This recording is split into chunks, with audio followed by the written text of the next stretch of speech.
This happened a few months ago, and I don't know why I agreed, but I decided to go with my friend Michael to a house party he was attending during our first year of high school. Even though I wasn't even invited, Michael was able to pull some strings and I accepted the invitation. Knowing that I wouldn't be able to drive, I made the choice to go with Michael. When we arrived at the home late at night, Michael told me to leave my phone in the car. He explained that maybe I could lose it or someone I don't know could try and take it from me while I'm not looking. At first, I was confused. I simply nodded, and we got out of the car. I went with Michael into the home or backyard where the party was taking place. I glanced around the backyard and saw people engaging in various activities such as smoking, drinking, and possibly even doing drugs in small groups. Michael had encouraged me to go mingle and say hello to a few people. After a few hours, I realized I had way too much to drink because my vision was completely foggy. After getting closer to the house, I leaned against the wall to support myself. As I did so, I noticed the time on my watch indicated that it was either midnight or 1 in the morning. I knew it was time to leave, so I set out to find Michael, and despite my overwhelming need to collapse, I scanned the yard for him, but I was unable to locate him or see him. When I asked a few others if they'd seen Michael, they all said they had not. I decided to call Mike to find out where he was, so I reached inside my pocket to feel for my phone, but it wasn't there, and I cursed myself in the back of my mind because I realized that I had left my phone in Michael's car. It disappeared with him. I realized there was only one way to get home, which was walking, because I remembered my house wasn't too far from this house, but the night was chilly because it was fall. I thought about just asking someone else to take me home, but I didn't know anyone else that could help. So I stuck with my idea of walking home in the darkness by myself. I then got to the road and started stumbling down the street, and I knew I had too many drinks because I felt lightheaded and dizzy. A few minutes later, I made it to the main area of the street and kept walking. I lazily started thinking about a bunch of different things, like why did Michael decide to leave me alone at the party? Or why I decided to listen to Michael's idiotic idea of leaving my phone in his car so I couldn't call him or anyone else.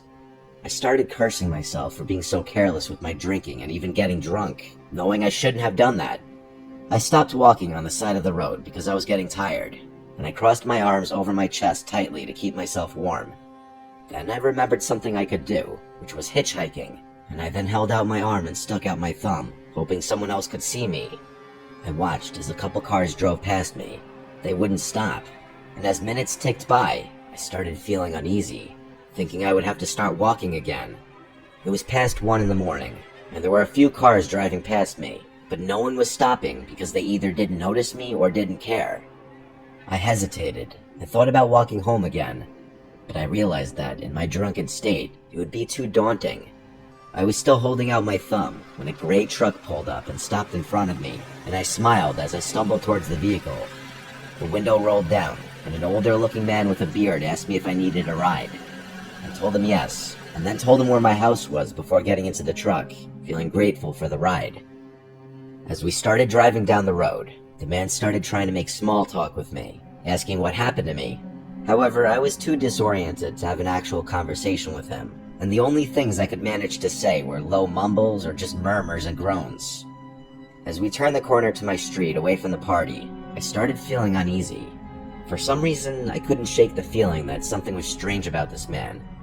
Suddenly, we drove past my house, and I told the man that we had just driven past it, and I felt my gut telling me to get out, but I couldn't because I was too drunk to move. I was about to tell the man to let me out before we got too far away from my house, when suddenly the man turned to me, and I noticed he had a sinister look on his face. "You know you shouldn't be drunk while you're hitchhiking because you'd make a very easy target," the man said, smirking darkly. The man reached over and started rubbing my leg, and I didn't know what he was trying to do, but I knew it probably wasn't anything good. But before he could do anything else to me, we both heard a loud siren behind the car, and then a flashing red and blue light flooded the night. I realized it was the police, and I jumped for joy inside. The man panicked and stopped, unlocking the doors, which allowed me to jump out of the car. I ran as fast as I could, and the police officer rushed over to me, and I told him the entire story about what happened to me. Unfortunately, nothing illegal happened per se at that point. The police officer told me that he was looking for someone in a gray truck who had apparently stolen something from a store. I'm not sure if it was the man who picked me up or someone else, but I was just glad the police officer stopped the car. A cop gave me a ride home, and I decided from there on I wouldn't get so drunk that I couldn't think straight. I now know the importance of being responsible and staying aware of my surroundings, even when having a good time.